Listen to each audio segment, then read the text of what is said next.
understanding this idea of Innercise for the common person. You have sophisticated knowledge of the amygdala, frontal cortex, all these terms that I think separate us sometimes. Is there a simple way to talk about how we exercise the brain? Listen, Welcome to Office Hours. I'm David Meltzer. Welcome to the SiriusXM studios in the Wynn in Las Vegas. And man, we have an incredible guest. But before we get to our guest, let's talk about our co-host today. We have the Hall of Famer himself, a dear friend, Marshall Falk. Thanks for joining us. Thanks for having me. And of course, our friend Dennis Postum. Thank you so much for joining us. Incredible content provider, publisher, media expert, an extraordinary asset to the show. Thanks for coming as well. super excited to be here. Thank you. And our newest anchor man, very rare we get a rookie in the anchor spot, but he was, like me, a self-appointed below average college football player. Way below average. Yeah, me too. I used to say I was average, and then my football coach later on in life was on one of my shows. He goes, "Let me just clear the record." You were below average. I'm good with that. I'm okay. But you are an incredible anchor man. He is healing our health system, the king of healthcare. Great podcast, by the way, called Boombastic Health. Thank you for joining me, Bradley Boston. So fun to be part of the Office Hours community. It is, and it is a community in a neighborhood. And one of our greatest neighbors is a man named John Assaraf. He has graced the presence by being a two-time New York bestselling author. That's a big difference, by the way. Humbling as an author. You may be an Amazon bestselling author, but you can't cheat the code when it comes to a New York Times bestselling author. That's a real honor, in my opinion, and I don't want that lost with authors. But he's also been on huge show, Anderson Cooper, Ellen DeGeneres, Larry King. He's done it all. He's done it all. Almost all. Lots more to go. Known by me as the brain whisperer. Yeah. He knows more about the brain and how to utilize the brain to create what we want inside, to provide what we want outside. He has a book called Innercise to exercise that muscle in order to effectuate what he started in The Secret with his vision boards and manifesting everything in life and business that you desire. The incredible John Assaraf. Welcome back to Office Hours. It is so good. No, let me start over. It is so good to be here. And Again. God is good as well. God is good. Understanding this idea of Innercise for the common person. You have sophisticated knowledge of the amygdala, the frontal cortex, all these terms that I think separate us sometimes. Is there a simple way to talk about how we exercise the brain? Listen, we exercise our biceps by doing curls, or our chest by doing push-ups, or we walk up a hill and we exercise our cardiovascular system in our legs. So by effect, we're exercising muscles or organs. Well, think of your brain as having, different neuromuscles. So the amygdala is just a place in the brain that controls emotions. The hippocampus is a place in the brain that you have short-term memories. And so all of these parts of our brain can be strengthened using Innercises. So anything that we practice reinforces the neuromuscle. So if you practice being negative, you tend to be more negative. If you practice allowing fear to control you, then you tend to be more fearful. And by the same token, if you practice confidence and certainty and showing up in a state of expecting goodness, then that is what your brain actually strengthens, and you create that reality. So I like to consider Innercise as the word that I use and hundreds of thousands of my students use to strengthen their greatest muscle ever, and that's their brain. Amazing. Man, yeah, you make it just sound so easy, like that just rolled off your tongue. And a little practice. Yeah, no, I bet just a little bit. But like, and you talk about so many things as a coach, but one of the things that you talk about for me all the time is personal development. Yes. And the relationship between your personal development and your success. And I was just wondering, for you, in your journey, what was a pivotal moment for you to where you started looking at your personal development and success, and then how does that translate when you're coaching someone else? Yeah, great question. When I was in my teens, I got into a lot of trouble with the law. I was doing drugs, selling drugs, doing breaking and entries, drinking too much, being unhealthy, and really being embarrassing to my family and to myself, because I thought those were the things I had to do to succeed in life. And fortunately for me, even though I left high school in grade 11 and failed English and failed math and thought I wasn't smart enough, I met this one man at lunch that my brother introduced me to him at. And during lunch, this guy asked me what I wanted to achieve in my life. At the time, I was earning $1.65 an hour working for Philips Electronics in the shipping department. I was living in my parents' home, and I was taking the bus back and forth to work every morning at 5:30, and I hated it. And this one guy said to me, "What do you want to achieve in your life?" And I said, "Well, I want to achieve making more money. I want to buy a car. I want to move out of my parents' house." He said, "Well, that's great, but what else do you want to achieve?" And I said, I haven't thought about it. I don't know. I don't have anything else I want to achieve. I was told I wouldn't amount to much if I didn't go to college and get a degree and follow some kind of a path. And he said to me, he said, "Listen, would you mind answering some questions for me?" And I said, "Sure." And he gave me this document. And on the document, it said, "At what age do you want to retire?" And I said, "I have no idea what age I want to retire." He said, "Just write a number down." So I wrote down 46.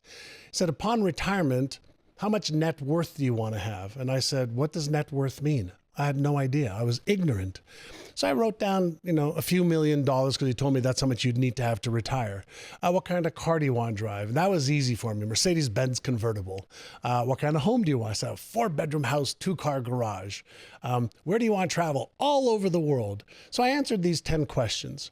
And he looked at my answers and he said, "Listen, if you could achieve all of these things, would you consider that to be an ordinary life or an extraordinary life?" And I said, "Listen," his name was Mr. Brown, said, "this would be an extraordinary life." And nobody in my family, immediate or extended, had ever achieved any of these things. My father's a cab driver. My mother's a seamstress at a department store. And he looked at me and he said, "I'm going to ask you one question, and the answer to this one question will determine whether you can achieve and have this extraordinary life." I was like, wow, okay, one question, it's that easy? And so he looked at me and he said, "Are you interested in achieving and having these things, or are you committed to achieving them and having them?" And I literally, this was 44 years ago, okay? I scratched my head trying to figure out what's the difference between interested and committed. And so I asked him, feeling stupid again. And he said to me, he said, "Son," he said, "when you're interested, you do what's easy and convenient." He said, "When you're interested, you allow your current results or your old failures to control your thinking." And he says, "When you're interested, you don't do what it takes to be successful." He said, "But when you're committed," and this is where my training began. He says, "You will upgrade your identity, who you believe yourself to be, to match the destiny you wrote down on this document. You'll upgrade your knowledge, your skills, your habits, and you'll upgrade your beliefs so that you believe that you can do this." And he said, "By the way, all of this is achievable, so don't wonder whether it's achievable." And so he leans and he said, "So are you interested or are you committed?" And I don't know why, but I just yelled. I said, "Well, in that case, sir, I'm committed." And he reached out his hand. I'm 19 years old. And he says, "In that case, I will be your mentor." I said, "Wow, that is so wonderful. What's a mentor?" That's how green I was. But that was the beginning of setting a vision or some goals. First, I had no idea how to achieve it. But I pulled these ideas off of what I saw on television, like Lifestyles of the Rich and Famous with Robin Leach. I wrote it down on a piece of paper.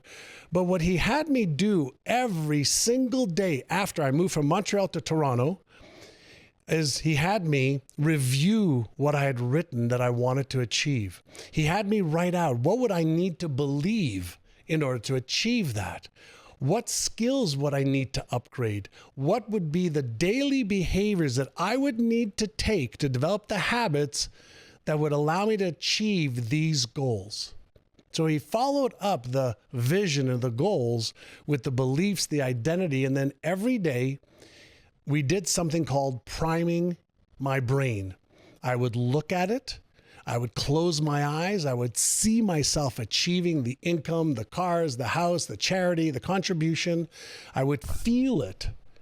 And then I would take action steps every day for several hours to move towards that reality, even though none of it was true. So I started to behave in ways that I didn't behave before because I didn't believe in myself before. But he put me on a path to coaching me. And I remember this like it was yesterday. He said, if you invest 1 hour a day on personal development, you will achieve 40 hours of personal development work every year. He said, you can get good at knitting with 40 hours of training. You can get good at the Rubik's Cube. You can get good at just about anything if you're committed. And that was the beginning of me seeing myself differently. But he gave me some frameworks to believe, and he helped me understand a little bit about what was going on in my mind. And he was very into reading books and listening to cassette tapes back then, and learning from people who were the legends of that era. And he passed it along to me, and I became a voracious student because I started to see results within about 100 days, and it changed my life. That's awesome. That's awesome. Dennis, post him up. Yeah, I mean, this is, there's so, yeah. Post it up, baby. Yeah, that's right. Yeah. So, I mean, this is perfect because when we coach, we teach our clients consistency and commitment. And usually I suggest you do personal training as well with personal development. So Yes. plug in your ears in an hour or two every day and you'll be further ahead. Yeah, I call it exercise plus Innercise. That's exactly. So that's what's going to be my question, because we also teach them about the victory journal at night and then your gratitude journal in the morning. Yep. How long should somebody spend in the Neuro gym, and how should they build up those repetitions to get to where they need to be? Great question. So, when we're talking about behavioral change and looking to achieve results. Now, I can go and exercise right now and get the benefits of a good workout, whether I walk or go to the gym or do yoga or Pilates, and I'll get the benefits of that initial session. But what we do know is that when we do consistent behaviors, repetition, right, is the mother of learning a skill. But what happens in the brain, which is really my interest, is we're firing neurons in the brain. And the neurons, the brain cells that fire together, wire together. And the neurons that wire together become part of the default mode network and something called automaticity. Now, why is this important? Well, it's important because we want to automate any empowering, constructive, positive pattern as we're releasing any negative or disempowering pattern. So our habits are our patterns. We have thought habits, we have emotional habits, we have behavioral habits, which then leads to the effect, which is our results. So we know from some of the recent research in the university in Toronto that it takes about 66 days for us to create a strong enough neural pattern, like software in the brain, that overrides the pattern that is there now. So if you have a self-talk, a negative self-talk pattern, a pattern of feeling down, a pattern of being depressed, a pattern of feeling unimportant or inadequate, then if you give yourself, and I use the 100-day rule with all of my students, don't start the process unless you're prepared to commit to 100 days of consistency just to develop the habit. Now, I prefer somebody say, I will do it for 1 minute a day for 100 days, than 1 hour a week for 12 weeks. Sure. Why? Because if we develop the habit, that's the positive, constructive habit, then we can add complexity and intensity after the habit is built. So build the habit first, and the habit will build you. So the most important part is reduce it to the ridiculously small amount you have to do, not the big giant leap. And the reason for that is our brain is lazy. It wants to conserve glucose. The number one priority of the brain is conservation of glucose. Thinking requires glucose. Changing behavior requires glucose. Learning a new pattern requires glucose. And we have a brain that is typically lazy. And so if we just start off by reducing the ask, then we can create consistency. Consistency and perfect practice makes perfect. Consistency creates the pattern. The pattern then reinforces itself based on how the brain learns and repeats patterns that you reinforce. Love it. It's like compounded interest in your retirement. That's exactly right. Put in just a little bit each week, and eventually Rule it of just starts 72. getting. Yeah, Neuroplasticity. You got it. that's right. Yeah, what you're talking about reminds me of the book, The Power of Habit, Yeah, Charles Duhigg. a bit, but with some additional sophistication around what kind of an approach can be used to really maximize the power of the brain. And we live in an age where people are starting to live longer. Yes. And one of the downsides of that is you see there's a fair amount of cognitive decline. Correct. And you look at all the problems with just even being able to fund healthcare. We've got, it's roughly 20% of GDP. Our outcomes aren't necessarily very great. As myself, an entrepreneur, operator, investor in the healthcare, health tech data world, I find this really intriguing. I'm curious to know, is your program, does it apply to the challenge of the aging? Yeah. If I want to live to be 150, can I get on this program and I'm going to be sharp as a tack? Well, you're going to be sharper than if you're not on a program. So I'll share a personal story. My mother left Romania when she was 12 years old with her 8-year-old sister when the Russians were invading Romania back during World War II. And she was manically depressed for decades, 50, 60, 70 years of being manically depressed. And one day, I was in Montreal. I used to go see her every 90 days. I'd go every 90 days. My brother would go 90 days. My sister lived there. One day, I went to see her, and she was in her wheelchair with her caregiver in the living room with us. And she was just sitting there, and I just arrived from the airport. I said, "Hey, Mom, how are you? I just came to see you." She goes, "Hi." I go, "Mom, I just flew in from San Diego. I'm here to see you." She goes, "I know." I said, "Okay, can I get you some water?" "No." "Do you want anything to eat?" "No." "Do you want a blanket?" "No." It was like depressed, manically depressed. The day 2 that I went there, I said to her, "Hey, Mom, can you just like move your hands up a little bit like this?" She goes, "No." I said, "Mom, I flew in from San Diego. I love you. I just want to help you." She goes, "No, leave me alone." She was like angry. I said, "Do you love me?" She goes, "Of course I do. Will you do me a favor? Would you just move your finger, one finger? Just do it 1, 2, 3.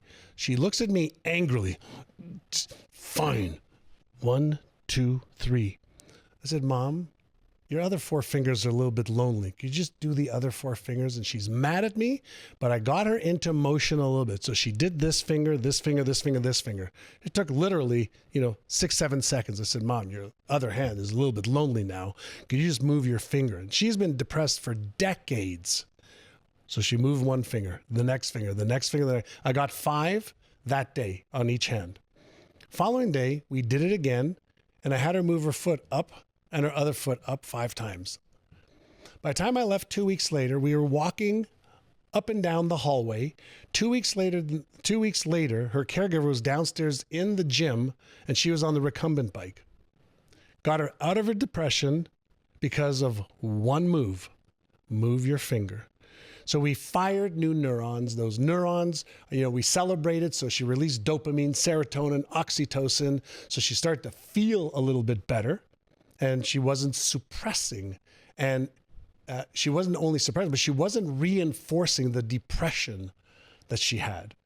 Just with beginning of a little bit of activity. Yeah, that's So powerful. yeah, it's very, very powerful. There's a study I am somewhat on the periphery of that I'd love to talk to you about after this, but Sure. really amazing. And Yeah. there is no more important connection to your overall well-being Yeah. than And I think it's important to know, and this is like a mind-boggling fact. Just like every gas-powered car functionally works the same, every electrical car functionally works the same, the $100 billion human brain functionally works the same.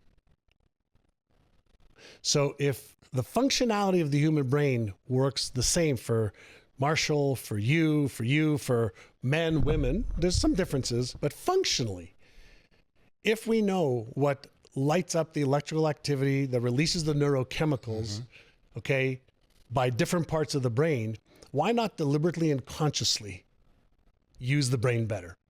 And that's been my area of curiosity and passion.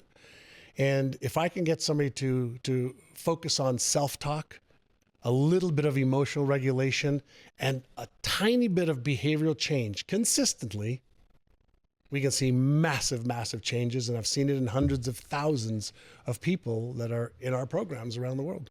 Well, I'll tell you this. He's from Canada, so hundreds of billions of dollar brain. It's with tariffs, it's probably $1 trillion brain for sure. For sure, especially Marshall's, because he's definitely the smartest man in this room. His brain's a little different. It functions the same. It just functions better. Functions better. Exactly. He's been a high performance athlete his whole life. Hey, John, I know kind of your thoughts on visualization, all right? Yeah. And I was wondering, do you believe it's possible for people to achieve their goals without visualizing themselves having done it to some degree before they get to it?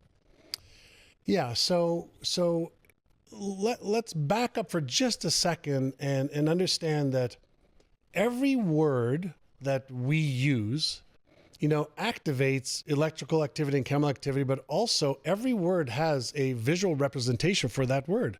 So when I say to you, red apple right now, you're not thinking of REDAPPLE. You don't think of the letters. Your occipital lobe in your brain is just lit up with a red apple in the back of your skull. If I say to you, white elephant, you see a white elephant in your head. So can we achieve our goals without deliberately taking some time to visualize? Of course we can. But most people that have a goal are thinking about it, they're talking about it, they're dreaming about it or daydreaming about it. Well, maybe they're not sitting there for 5 minutes and saying, I'm going to do a visualization session. But if you're a coach and you're walking your athletes through, whether it's their play, whether it's winning the league, the championship, the trophy, whether it's winning the day, they have to see that as you are talking them through it. Whether they believe it or not, it's another story. That's another part of this. But I think when we add visualization is a mental and emotional simulation. And the part of our brain that visualizes cannot tell the difference between something real or something imagined. So if I'm pretending to catch a football and catching it, or I'm actually catching the football, it's the exact same neural patterns in the brain that are activated. And so I can visualize 1,000 times more than actually going out on the field and catching a ball. So I can practice many more times, internally. And then I could use a variety of different, methods to accelerate that and to accentuate it. But I think everybody that wants to achieve something starts off with a vision that they're either using words or images or some kind of an outcome that they're moving towards. Now you know why I call him the Brain Whisperer. He's the CEO of the Neuro Gym. He's a friend of ours, friend of the neighborhood, and of the show, the incredible John Assaraf. Thank you for joining us again. I'm David Meltzer here on Office Hours.